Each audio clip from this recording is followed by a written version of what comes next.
assunto está baseado aqui no livro de Hebreus, capítulo 12. Então, abra sua Bíblia. Hoje, infelizmente, nós estamos sem a projeção. Abra sua Bíblia e vamos trabalhar Hebreus, capítulo 12.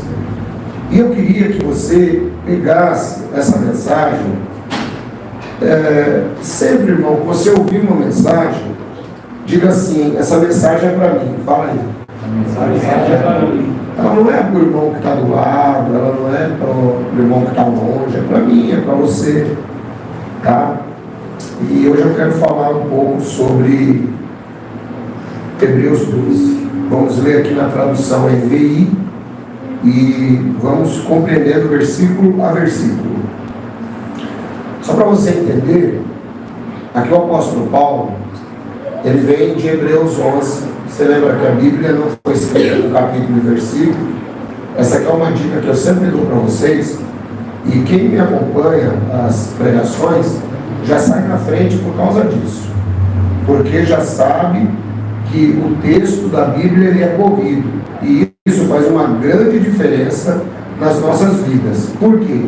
Porque nós sabemos que o texto não foi pego, aquele texto inspirado por Deus, não foi pego aquele pedacinho para ficar sendo tirado lições pessoais, mas a Bíblia como um todo. Então, ele vem de Hebreus capítulo 11, onde ele fala sobre os heróis da fé. Então, ele fala sobre Abraão, Isaac, Jacó, Sansão e outros heróis da fé. E aí ele entra no capítulo 12 com a seguinte fala: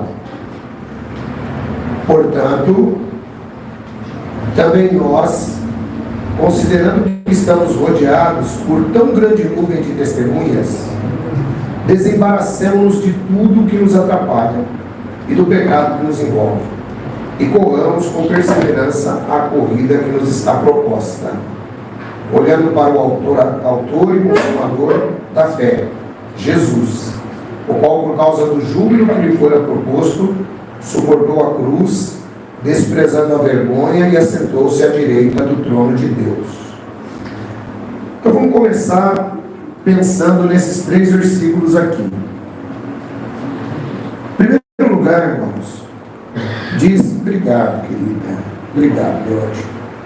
Em primeiro lugar, o texto diz que nós estamos rodeados de uma grande nuvem de testemunhas.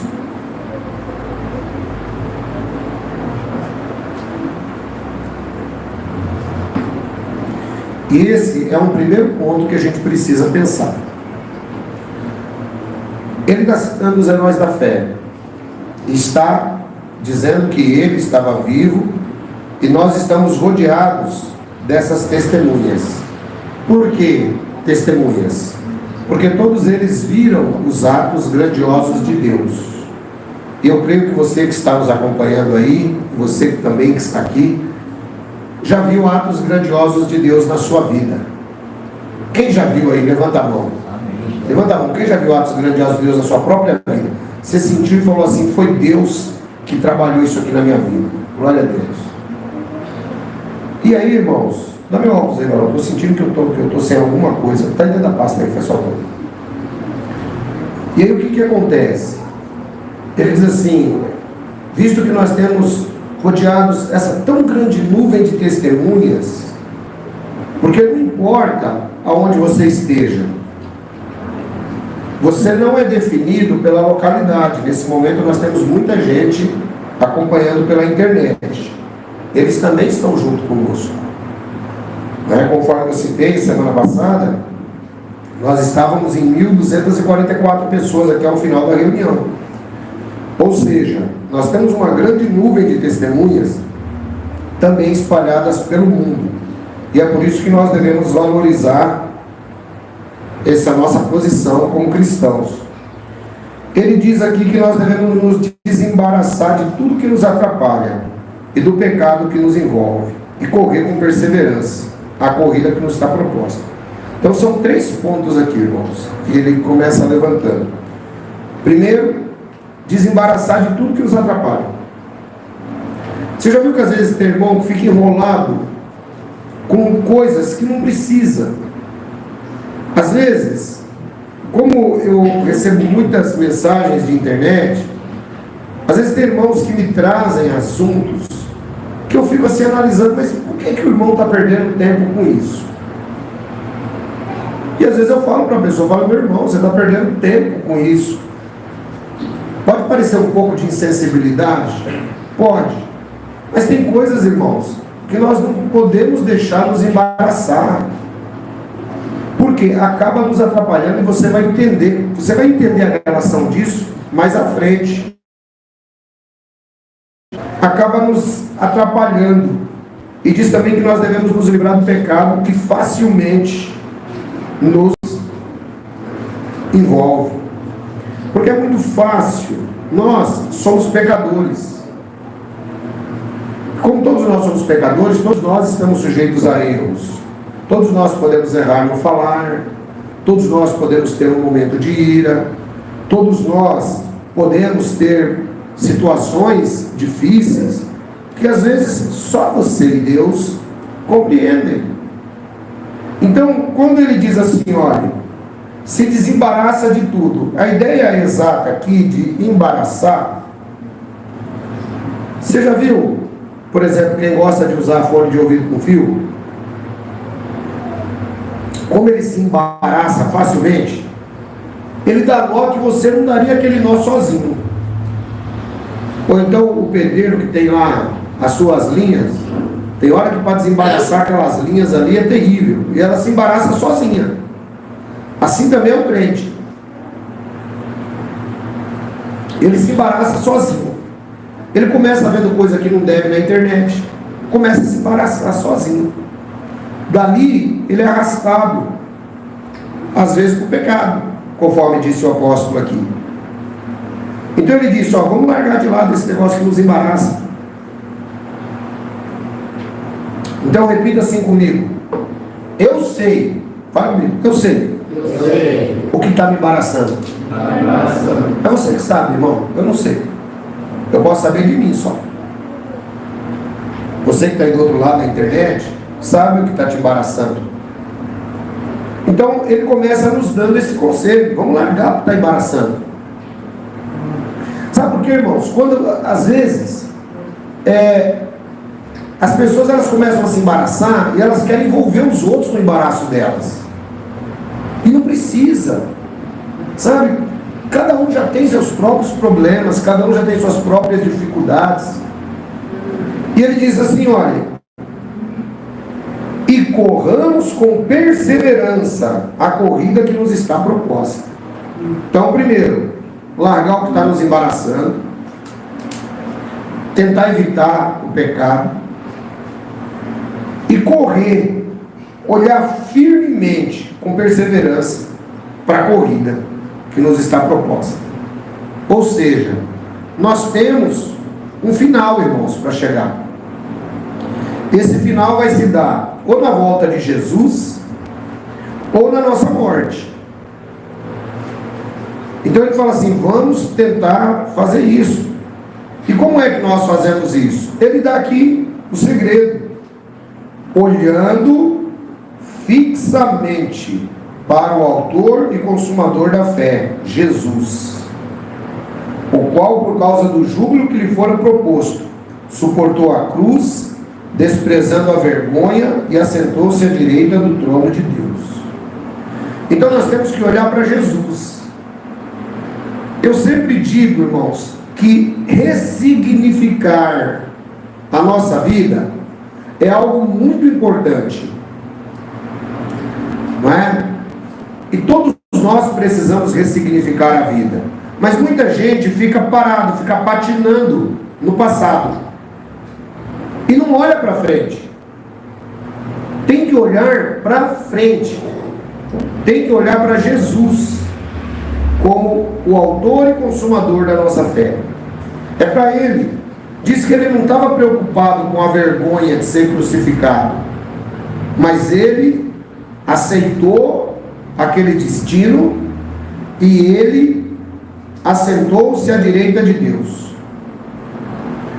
Esse é um ponto que nós precisamos então. Eu sempre digo para as pessoas, né, às vezes como eu trato ainda com muitos membros de seitas, que às vezes eles saíram das seitas, mas às vezes continuam com a cabeça lá dentro. Você vai ficar me perguntando essas coisas. Eu, sinceramente, eu já não tenho mais paciência. Eu falo assim, irmão, ressignifica a sua vida, começa de novo, esquece o que passou para trás, começa de novo, vai estudar, vai fazer alguma coisa da vida, porque senão, irmão, você fica num redemoinho, fica o tempo inteiro naquilo ali e não anda, sua vida fica parada, você fica atrasado, entendeu? E isso é muito importante. E olhar para Jesus, fixo para Jesus. Ah, o irmão aqui pecou, problema de quem? Dele, olha para Jesus. Ah, o pastor ali errou, problema de quem? Olha para Jesus. Por que nós temos a mania de olhar para a vida do outro? Por que, irmãos? Porque isso aí é uma obra da carne. Dá gosto falar mal dos outros, dá gosto fazer fofoca. E nós, como cristãos, precisamos tirar isso da nossa vida. Precisamos aprender a olhar para Jesus. Olha só para Jesus. Você tem que ser, irmão, exatamente igual aos quenianos da São Silvestre.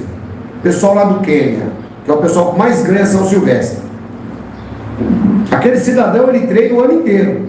Eles têm menos condições financeiras do que todo mundo, né? O país é muito pobre, mas eles estão lá correndo. Então eles têm que correr da fome, correr da miséria. Eles correm tanto que eles aprenderam a correr de tudo. Então eles, quando vem na São Silvestre, eles acabam ganhando mesmo, do tanto que o cara treina correndo. Mas você sabe quando ele entra na corrida, o que ele está olhando, irmão? Ele não está preocupado com a multidão que está vindo atrás dele. Ele está preocupado com ele, em ele olhar para frente. Porque se ele começar a se distrair e olhar para a multidão, ele próprio vai começar a ficar amedrontado. Ele vai falar, puxa vida, como é que eu vou ganhar desse pessoal todo? E aí, meu irmão, quando ele coloca o olho fixo no prêmio, ele deslancha. Aquele ano, às vezes, ele está quase uma volta na frente de todo mundo. Entendeu? Então, é assim que nós temos que viver como cristãos. Deixa, a multidão que está com a gente, ela serve para nos fortalecer, para você saber que você não está sozinho, né? Mas não para que nós fiquemos, muitas vezes, olhando para a multidão e causando com isso nos embaraça. O texto continua, refletindo, olha, eu estou lendo a outra Bíblia, é que é duas aqui. Aí eu falo que estou lendo na NVI, o irmão está com a NVI na mão e está dizendo, esse cara está louco. Vamos lá, 3. Pensem bem, deixa eu até fechar essa outra Bíblia aqui, que fica mais fácil. É muita Bíblia. Pronto. Pensem bem naquele que suportou tal oposição dos pecadores contra si mesmo, para que vocês não se cansem e nem se desanimem. Uma coisa normal, eu já mexo com esse negócio de crente já há algum tempo. E uma coisa normal, irmão, esteja o crente perto, esteja o crente longe, o crente muitas vezes ele começa a desanimar. Ele começa a desanimar, porque ele acha que as situações na vida, todas estão contra ele. Eles acham que o universo conspira contra eles. E aí o apóstolo Paulo diz assim, olha, pensa naquele que suportou a oposição dos pecadores. Você imagina, Jesus sendo Deus, conforme diz o livro de Filipenses, foi cuspido na cara, tomou tapa dos pecadores, colocaram nele uma coroa de espinhos, deram chicotadas nele. Então o apóstolo nos diz, pensem nele. Ou seja, temos que olhar para Jesus. É nele que nós temos que nos concentrar. Não é naquilo que o irmão fez. Às vezes, irmãos, eu sempre digo, olha, onde tem gente, tem problema. Onde tem gente, sempre vai ter problema. Fica tranquilo. Fica tranquilo. Onde tem gente, vai ter problemas. Então, não seja menino de achar que você vai ter, sabe, um caminho do arco-íris e que lá no final você vai encontrar o pote de ouro deslizando, né? assim como os deuses da mitologia nórdica. Não é assim. Entendeu? O problema, irmão, nós vamos ter em todas as situações, mas ele dá aqui a chave. Sempre que você estiver enfrentando problema, olha para Jesus. E ele faz aqui uma comparação, ó. Na luta contra o pecado, vocês ainda não resistiram até o ponto de derramar o próprio sangue. Agora Jesus derramou o próprio sangue para tirar o pecado do mundo. Ou seja, Jesus sabia qual era o caminho dele, ele suportou a vergonha, ele está sentado à direita de Deus, e isso nos serve de exemplo, para que nós possamos também resistir aos problemas. Problemas esses que podem surgir no seu trabalho, problemas que podem surgir no grupo que nós estamos, problema que pode surgir na sua escola, problema que vai surgir onde tiver gente. Onde tiver gente, vai surgir problema. E a gente tem que estar preparado para isso. E outra, irmãos, eu vou dizer uma coisa para vocês. Quando os problemas surgem, que a nossa fé ela é atacada e a gente passa a não suportar aquilo ali, essa fé deve ser questionada. Essa fé precisa ser questionada. Por quê? Porque essa fé é exatamente o alicerce que nós temos para nos manter de pé. Qual é a diferença entre quem tem fé genuína e quem não tem? Você pode, por exemplo, ir a um velório. Vai num velório de pessoas que são cristãos. E vai num velório de pessoas que não conhecem a Deus, para você ver a diferença. Por quê? Os cristãos, eles têm enraizado a sua fé na esperança da ressurreição. Então nós precisamos basear a nossa fé sempre lembrando de Jesus. Pergunte-se, diante da situação difícil, o irmão pisou no seu pé, e se ele tivesse pisado no pé de Jesus, como é que Jesus reagiria a isso? Será que reagiria igual a você? Será que reagiria igual a mim? Nós temos que olhar para Jesus. Diante das dificuldades, mesmo nas alegrias, nós temos que olhar para Jesus. E ele continua, todos 5 agora. Vocês se esqueceram da palavra de ânimo que ele lhes dirige como a filhos.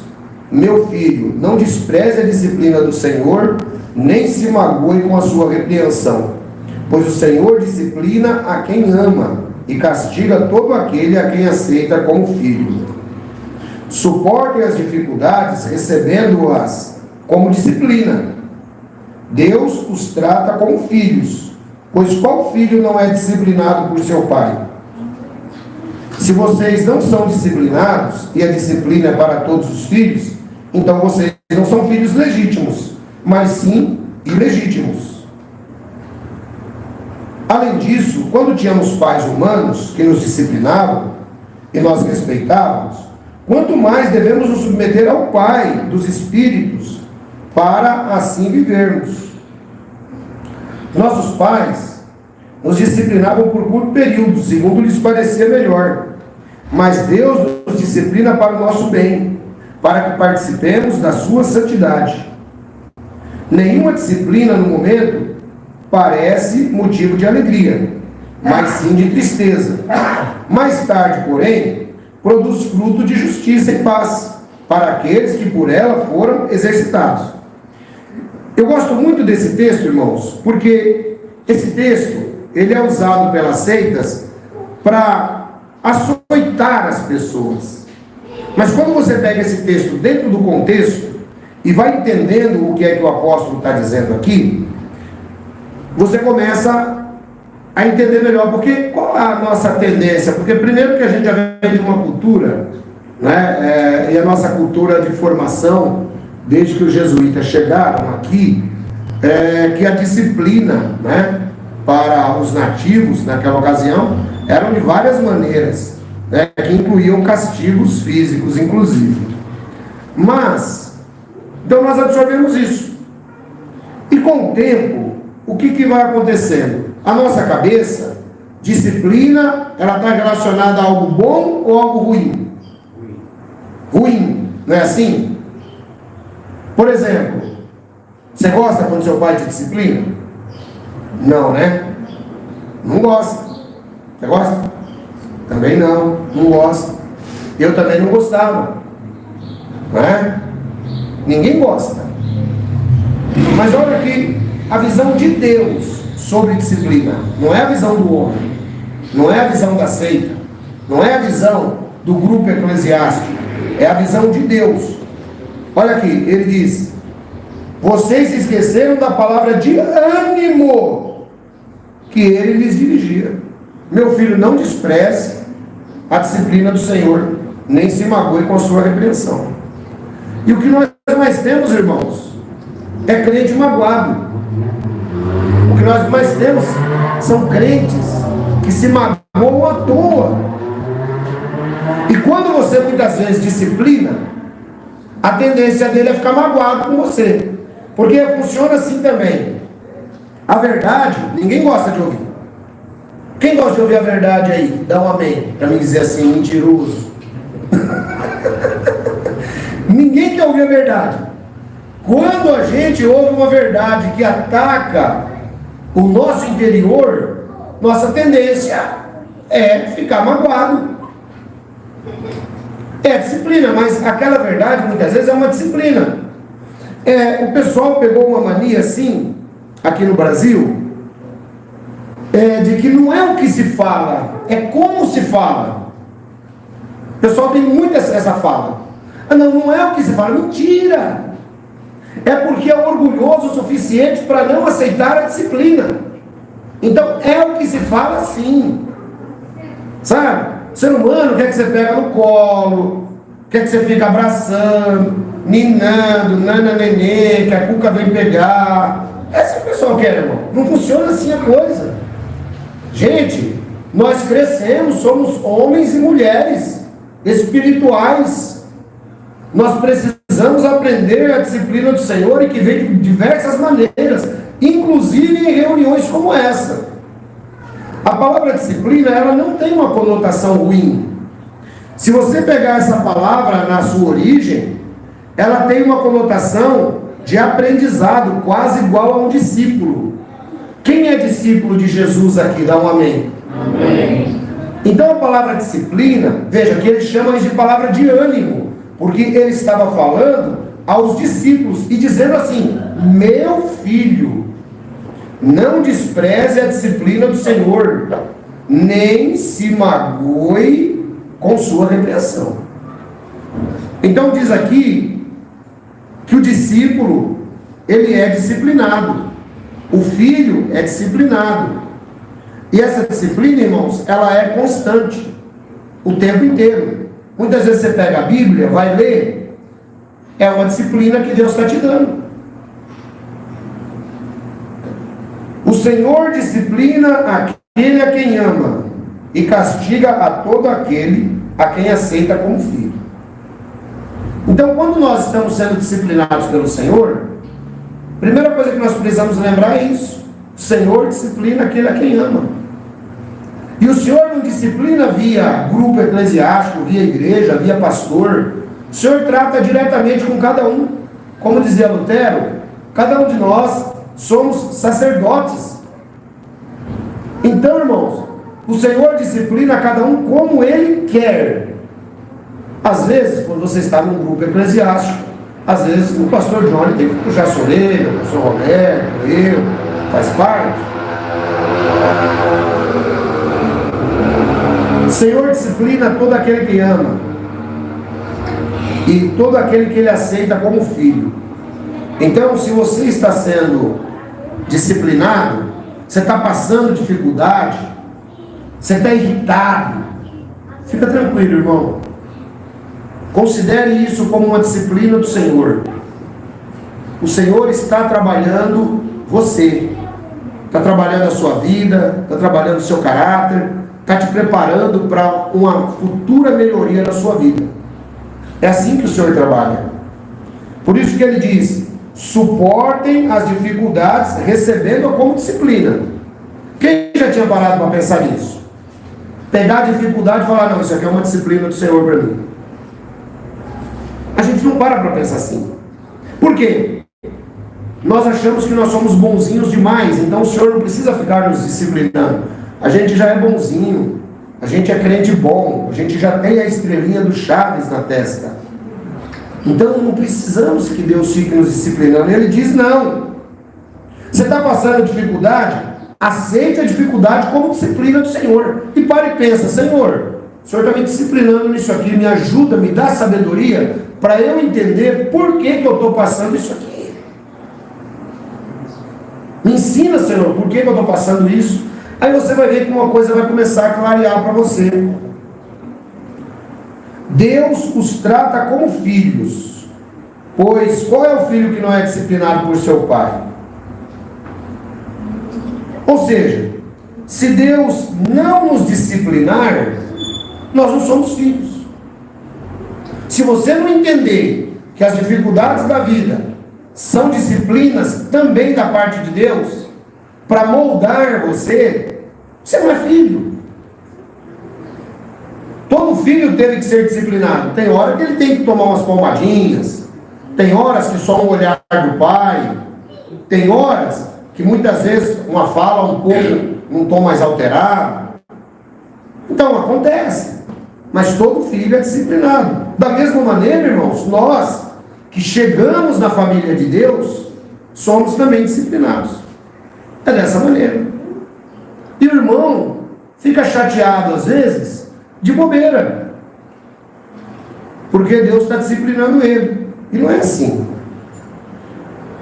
Se vocês não são disciplinados e a disciplina é para todos os filhos, então vocês não são filhos legítimos, mas ilegítimos.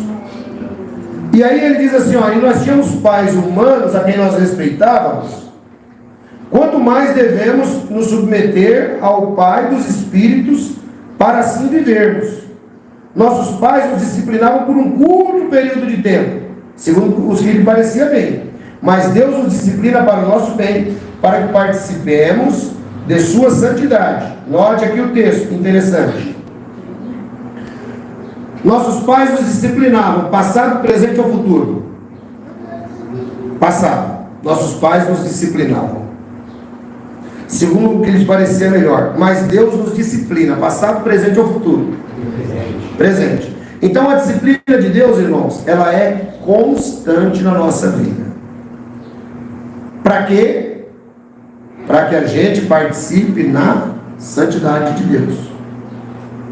Porque muitas vezes, irmãos, vai acontecer, de repente você está indo, linha reta, você dá uma caída no buraco. Você vai fazer o que da vida?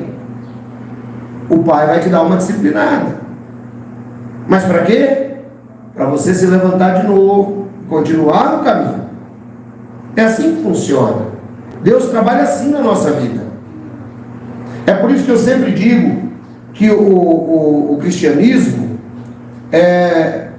eu vou utilizar um termo utilizado aí fora, né, pelos estudiosos, né, mas o cristianismo não é uma filosofia. Mas entre as filosofias que se apresentam, é a melhor. É a melhor. Porque ela nos ensina a lidar com a realidade da vida. A vida não vai ser sempre um mar de rosas.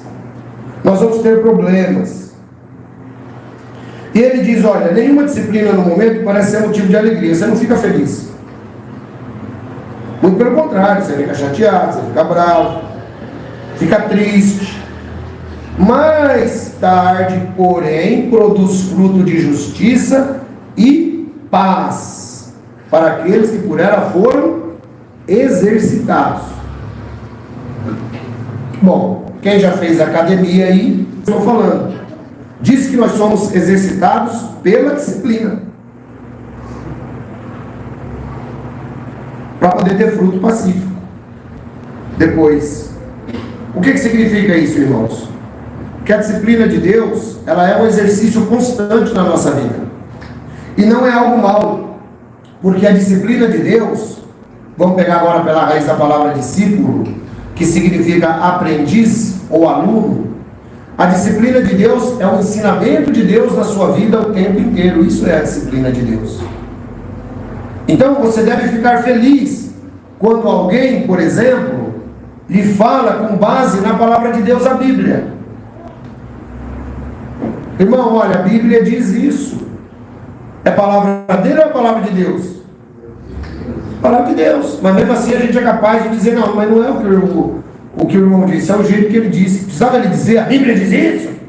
Ele não poderia ter dito, oh, meu irmãozinho, queridinho, senta aqui nesse banquinho, né? Olha, a Biblinha, a palavrinha de Deusinho fala isso. É isso que o crente quer. Irmão, o crente tem que ser maduro.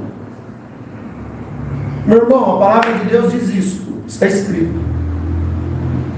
Foi assim que Jesus repreendeu, inclusive, Pedro e Satanás. Então a gente precisa ter maturidade para isso, para poder aceitar, mesmo quando alguém de longe nos chama a atenção, talvez até pelo WhatsApp. Não é guardar mágoa. Fala assim, não, isso aqui é uma palavra de Deus para mim. Eu vou ficar com essa palavra aqui. Sabe? Eu já vi grupos, irmãos, sabe, maiores que os nossos, que se desfazem porque as pessoas não estão dispostas a aceitar a disciplina de Deus. Sabe? E não pode ser dessa forma. Nós temos que estar exercitando. É exercício. Esse pela Bíblia que eu ouvi hoje, com a disciplina de Deus para mim. É para isso que o canal pela Bíblia está lá. E outra, eu quando gravo para o canal pela Bíblia, eu não gravo pensando em ninguém exclusivamente não, viu, irmãos? Eu gravo de modo geral.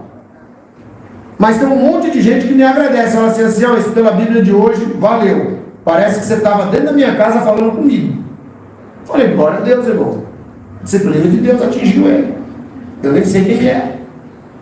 Entendeu? E o texto continua. Portanto, fortaleçam as mãos enfraquecidas e os joelhos vacilantes. Façam caminhos retos para seus pés, para que o manco não se desvie, mas antes seja curado. Vejam, irmãos, aqui tem um incentivo para que nós possamos nos fortalecer. Fortalecer nossas mãos e fortalecer os nossos pés. Para quê? Para que o manco não se desvie do seu caminho. Sempre vai ter alguém que vai estar junto da gente, vai estar mancando. E a gente pode ajudá-lo, se nós olharmos exclusivamente para Jesus. Aí dá certinho. Então você vê que não tem erro. Eu sempre digo que ser cristão é a coisa mais fácil do mundo. É o pessoal que complica. Entendeu? Complica arrumando um monte de problemas. Se o ventilador não estiver bom para ele já arruma problema, ele fica bicudo, né? Se a irmã do louvor chamar a atenção, fica bicudo. Se o pastor falar alguma coisa, fica bicudo, sabe? O irmão do outro lado da internet, se fizer uma pergunta e eu responder e ele achar que não está do jeito que ele queria, fica bicudo. Vai fazer o que, irmão? Pelo amor de Deus, então é melhor entrar, cavar um buraco e viver lá dentro. Porque viver em sociedade implica você ter que ouvir e às vezes ter que falar, né? Então esses mancos aqui são as pessoas que precisam de ajuda e nós temos que ajudá-los, não é? 14. Esforcem-se para viver em paz com todos e para serem santos.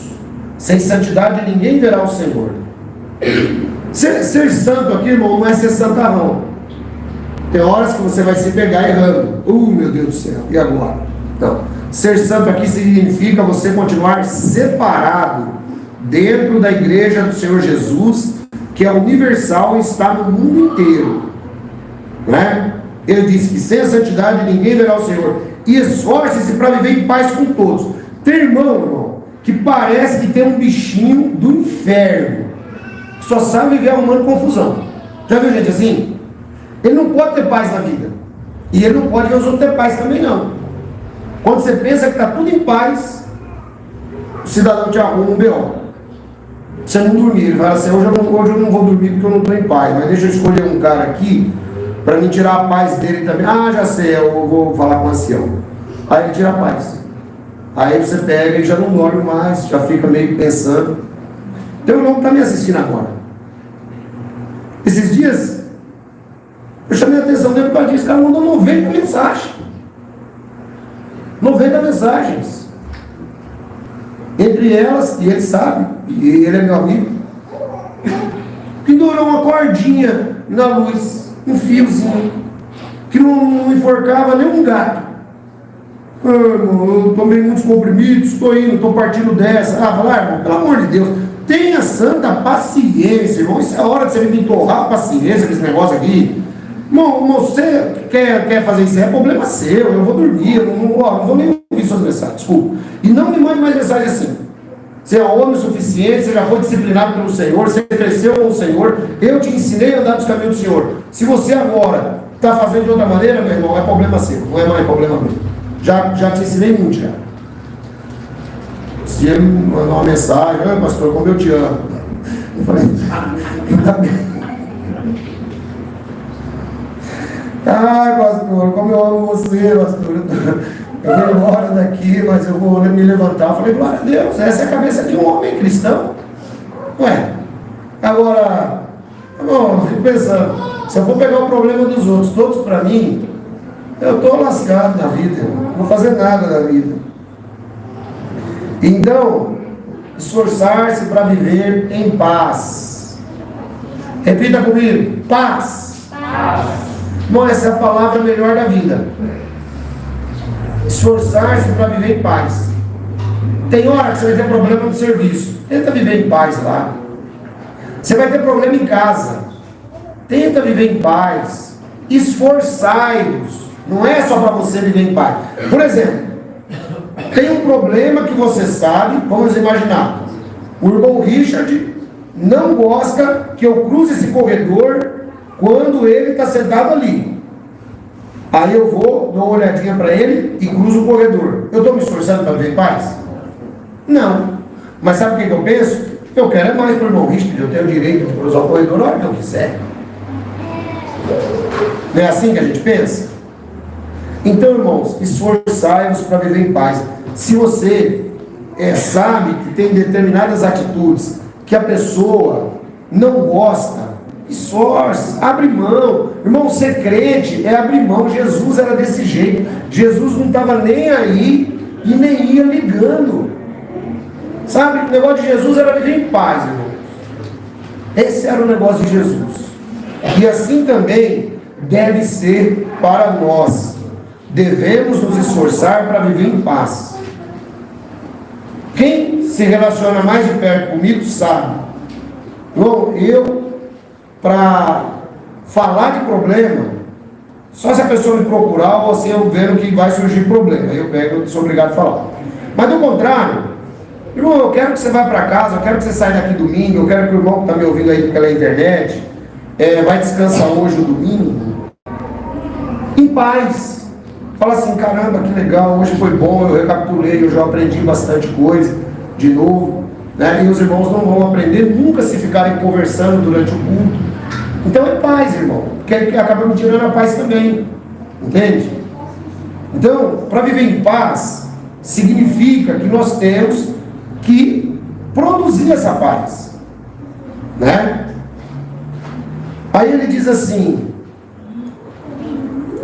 não haja, cuidem, que não se exclua da graça de Deus, que nenhuma raiz de amargura brote e cause perturbação, contaminando a muitos. Irmão, aqui um outro ponto importante, que a gente deve tomar a peito. Primeiro, tenta viver em paz com todo mundo. Na bola dividida, irmão, perde a bola, mas não perca o irmão, não perca o amigo.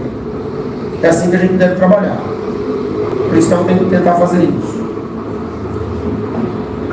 E ele pede aqui, para a gente tomar cuidado, para não se excluir da glória de Deus. A salvação você não vai perder. Aliás, da graça. A salvação você não vai perder, mas você vai perder muito por se excluir da graça. E como é que você se exclui da graça? Aqui, ó.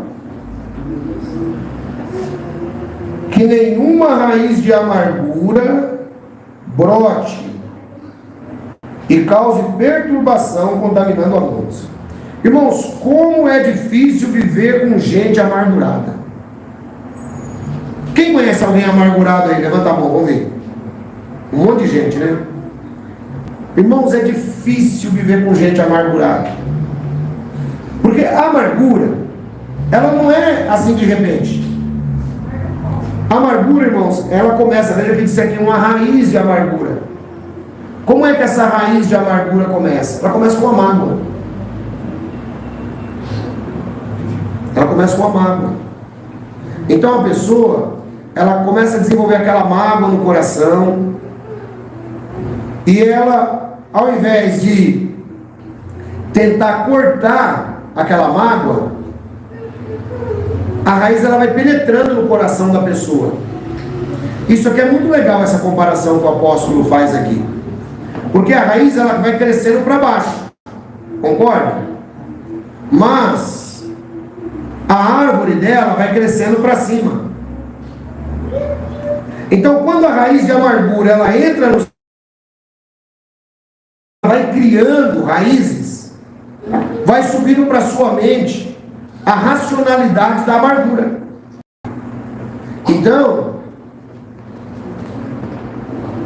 às vezes, hoje com a velocidade da informação, às vezes a gente fala algo pelo WhatsApp, e você sabe, eu sempre costumo dizer, o WhatsApp não tem sentimento, irmãos. O WhatsApp não tem sentimento. Às vezes você fala A, mas aquele A que você está falando, a pessoa pode entender como um B. O WhatsApp não tem sentimentos.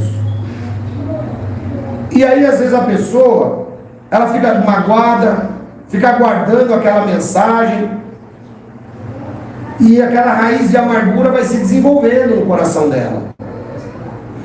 E ela vai se excluindo da graça, por conta dela mesma. Então, quem exclui a pessoa da graça é a si própria. Se ela permitir que a mágoa, que a amargura, tome conta dela. Eu muitas vezes, quando eu fico chateado com alguém que me manda mensagem, irmão, eu já apago a mensagem na hora. Não quero saber mais. Não continuo conversando. Nem leio às vezes. Exatamente para seguir esse conselho de Paulo aqui. Para que nenhuma raiz de amargura se desenvolva. Porque muitas vezes é melhor você esperar, vai conversar pessoalmente, vai se entender pessoalmente. Aí sim, aí dá certinho. Não é? Às vezes você fala pelo WhatsApp, o tom de voz não é o tom que você gostaria. Então tem uma série de situações. Mas o ponto em questão é que a raiz de amargura ela causa perturbação. E sem contar, irmãos, que a amargura ela é simplesmente terrível para todos nós. Porque a amargura ela acaba causando situações na nossa vida que afetam inclusive a nossa vida espiritual. Por quê? Uma das coisas que leva à amargura é a falta de perdão. Então, quando você não sabe perdoar, ou quando você não perdoa, o que é que acontece? O que acontece é o seguinte, é que quando você deixa de perdoar, a mágoa vai crescendo no seu coração. E aí, vai ficando cada vez pior. Vai ficando cada vez pior. E uma vez que a mágoa ela vai se desenvolvendo no seu coração, e isso vai ficando cada vez pior, você vai se excluindo da graça de Deus. E vai se excluindo de pessoas que muitas vezes só querem o seu bem também. Não é? 16. Não haja nenhum imoral ou profano como Esaú, que por uma única refeição vendeu o seu direito de herança como filho mais velho. Como vocês sabem, posteriormente, quando quis herdar a bênção, foi rejeitado e não teve como alterar a sua decisão, embora buscasse a bênção com lágrimas. Agora aqui ele vai usar dois exemplos do Antigo Testamento que são interessantes para a gente também tratar nessa questão. O Esaú, ele desenvolveu tanta mágoa pelo irmão dele, o Jacó, que depois de 20 anos ele ainda queria matar o Jacó. O Jacó sai para uma viagem e quando ele volta ele vai passar pelas terras de Esaú. E o Esaú está pronto querendo matar o Jacó, de tanta mágoa que ele ficou. Por que ele ficou com mágoa? Porque a Bíblia diz que ele foi imoral e foi profano. Por que ela classifica ele como imoral e profano aqui? Porque ele trocou algo espiritual por algo material. Ele trocou a primogenitura dele por um prato de lentilhas. Então ele diz assim: não haja entre vocês pessoas desse tipo. Depois ele tentou herdar a bênção, mas foi rejeitado. E aí ele ficou magoado com o irmão dele, deixou a raiz de amargura crescer, e ele queria matar o irmão dele. E deu um trabalho violento, irmão, para o Jacó, agora já Israel, fazer as pazes com Esaú depois de 20 anos. Então o perdão, irmãos, é o melhor caminho. Sabe? O perdão é o melhor caminho. E qual é uma boa maneira de você perdoar? É você tentar esquecer detalhes do assunto. Você já percebeu que tem gente que tem um coração tão difícil, irmão? Tem um coração tão difícil, às vezes, que lembra detalhes. Você vai pedir desculpa e a pessoa lembra detalhes do assunto. Você não está nem lembrando mais. Entendeu? Tem um irmão falou para mim: pastor, morro de vontade de ir para a igreja, quero ir lá ver vocês, mas morro de vergonha, porque acho que ele tem um amagoado comigo. Falei: aonde? Aqui? Falei: irmão, você está completamente enganado, não conhece o nosso povo, porque aqui ninguém liga para a vida de ninguém, pelo menos é o que eu ensino, né? Se fizer diferente, aí já é um problema seu. Sabe por quê? Porque em determinado ponto da vida o cidadão errou e ele acha que todo mundo está preocupado com ele como se ele fosse o centro do universo. E a gente não trabalha com o centro do universo. Então ele usa aqui o caso de Esaú. Agora ele vai para um outro exemplo do Antigo Testamento que eu acho muito legal também.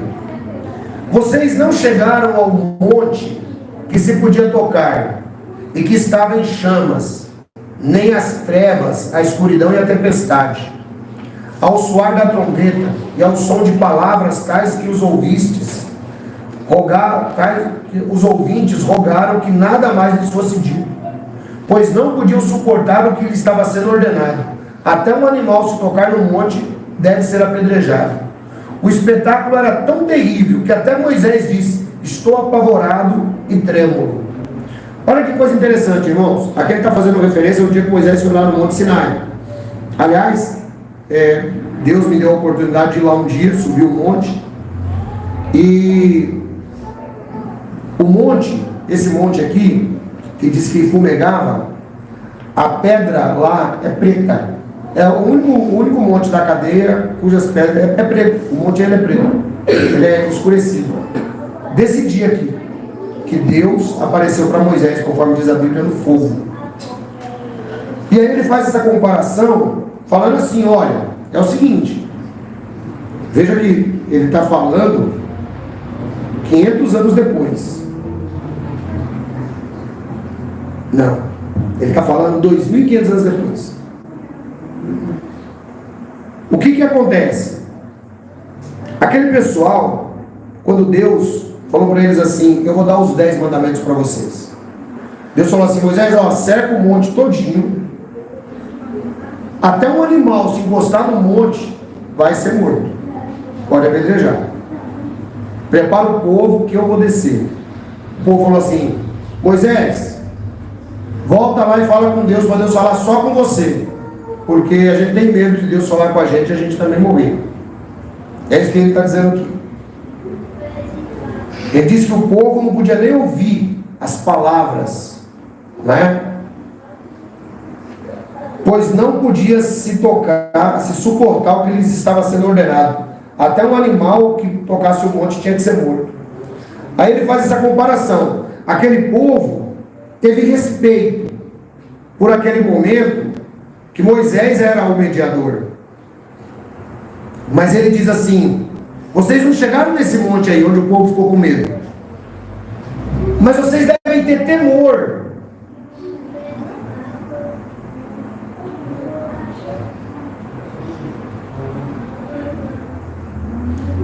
Vocês devem ter temor.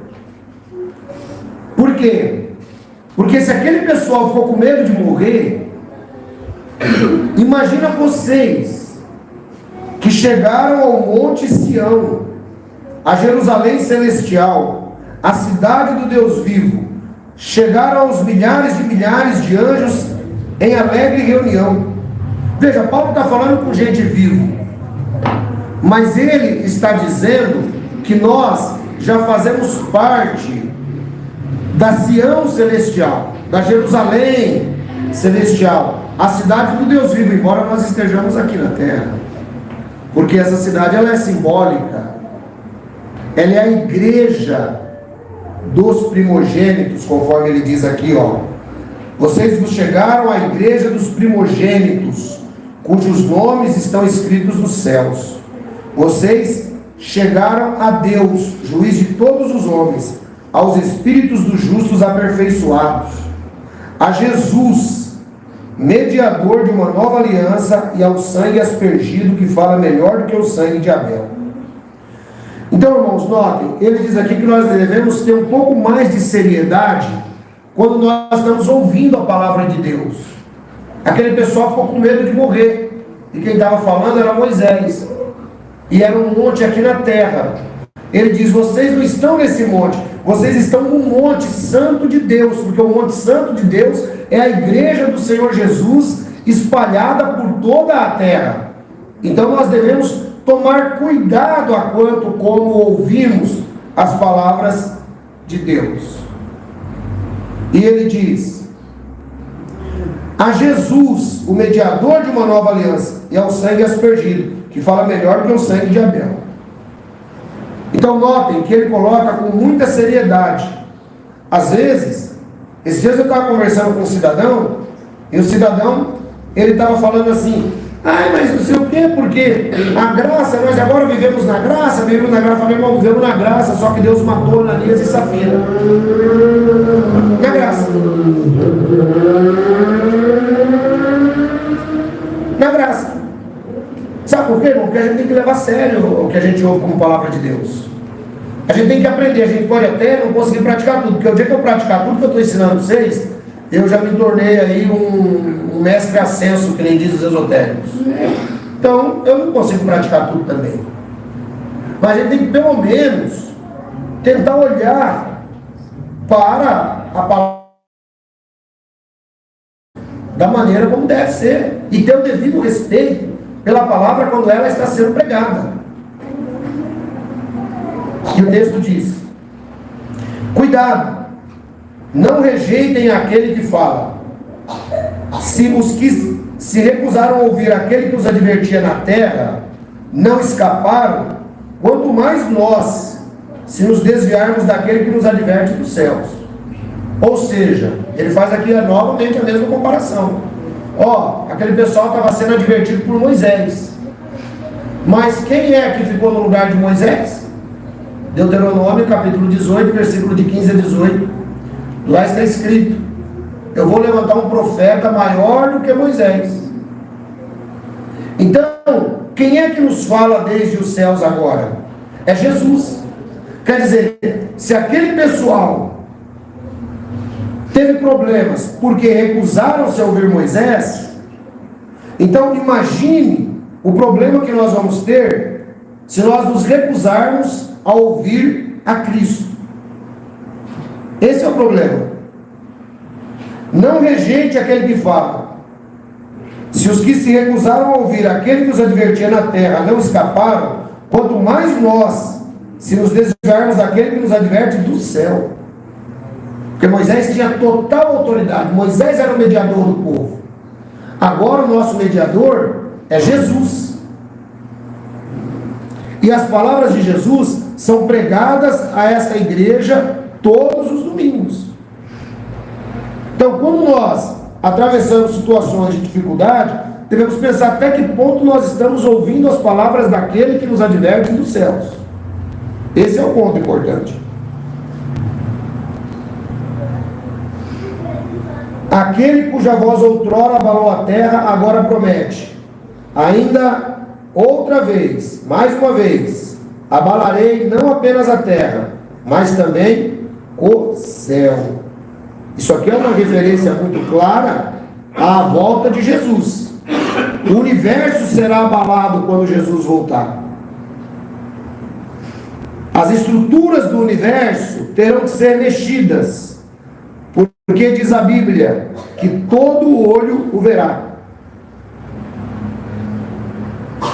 Se Deus que tiver que abrir a terra no meio para todo mundo ver, Ele vai fazer isso. É assim que funciona. Esse é o Deus da Bíblia. Eu vou abalar mais uma vez os céus e a terra. Então, irmão, nós temos que levar muito a sério aquilo que tem sido pregado. Temos que levar muito a sério. Temos que parar de mimimi. Temos que começar a ser um pouco mais varonis. Temos que procurar levar a sério aquilo que a palavra de Deus ensina, para que a gente consiga caminhar, porque os dias vão ficando cada vez mais difíceis, cada vez mais difíceis. E se você não for um salvo, um eleito, você só vai ficando para trás, enganando a si próprio. As palavras, ainda mais uma vez, indicam a remoção do que pode ser abalado, isto é, coisas criadas de forma que permaneça o que não pode ser abalado. Perceba, ele disse: eu abalarei os céus e a terra. E ele diz, aí a palavra mais uma vez indica a remoção do que pode ser abalado, que são as estruturas cósmicas durante a volta de nosso Senhor e Salvador Jesus. Portanto, já que estamos recebendo um reino inabalável, sejamos agradecidos e adoremos a Deus de modo aceitável, com reverência e temor, pois nosso Deus é fogo consumidor. Ou seja, irmãos, nós temos que procurar, isso eu falei que eu ia continuar ensinando para a igreja, precisa ter um pouco mais de reverência, precisa ter um pouco mais de reverência, precisa ter mais temor de Deus. A vida não pode ser levada no vida leva eu. A gente tem que aprender a tratar as coisas de Deus dentro da ordem que elas devem ser tratadas. Seja na nossa vida pessoal, seja no que for. A gente tem que aprender a tratar as coisas de Deus da melhor maneira possível.